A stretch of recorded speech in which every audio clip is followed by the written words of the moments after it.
Alhamdulillah wa kafa wa salatan wa salaman ala ibadihi alladhina istafa wa ba'du. Assalamualaikum warahmatullahi wabarakatuh. Alhamdulillah wa salat puri natin ang nag-iisang Diyos na tagapaglikha na binigyan tayo muli ng pagkakataon na magkasama-sama. At alhamdulillah, pinili niya tayo sa dami-dami ng mga tao sa labas, pinili niya tayo pang makasamba sa Kanya. Alhamdulillah.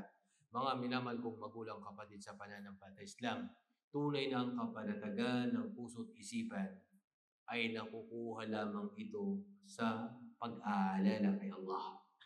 Hindi dahil sa dami ng kayamanan, ari-arian, o anumang meron ka. Nagkakaroon ng kapanatagan or tunay na kapanatagan ang mga puso't isipan nang dahil sa pag-aalala kay Allah. Wallah, sa isang aya na binanggit, alladhina amanu wa tatma'innu qulubuhum bidhikrillah. Ala bidhikrillah tatma'innul qulub. Sila na mga mananampalataya, mga taong nananalig kay Allah, na kung saan sila nag-aalala kay Allah subhanahu wa ta'ala, nagkakaroon ng kapanatagan ang kailang mga puso. At hindi bagaika sa pag-aalala kay Allah, ay nakakasumpong ang ating mga puso ng ikangay kapanatagan. Allah.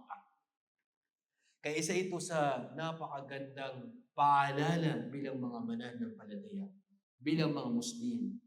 Ano man ang problema sa buhay, ano man mga dumaan o dumating sa iyo ng mga pagsubok sa buhay, huwag mong kakalimutan na mayroon kang dakilang tagapaglikha. Mayroon kang Panginoon na handang magpatawad sa iyo, handang tumulong sa iyo, handang mag-aruga sa iyo, handang bigay ano man ang kahilingan mo. Kailangan mo lamang alalahanin mo siya. Alalahanin mo siya. And that's why sinabi sa isang aya pa, fadhkuruni adhkurukum. Alalahanin nyo ay sabi ni Allah, at kayo ay aking alalahanin. Allah. At gusto nyo maging matagumpay, alalahanin niyo siya, Allah. Paramihin yung pag-aalala sa Kanya. Saan man kayo naroon? Nagbi-business kayo, nag-aaral kayo, samang lugar, nakasakay ng plane sa sasakyan, o gaano mang kabisi, paramihin mo ang pag-aalala kay Allah. Bakit? Sa isang aya na binanggit niya, وَاذْكُرُوا كَثِيرًا لَعَلَّكُمْ تُفْلِحُونَ.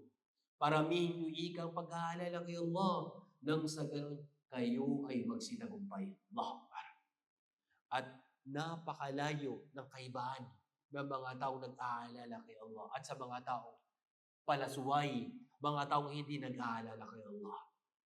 Ang kahalintulad ng mga taong nag-aalala kay Allah at mga taong hindi nag-aalala kay Allah, kahalintulad ng buhay at patay.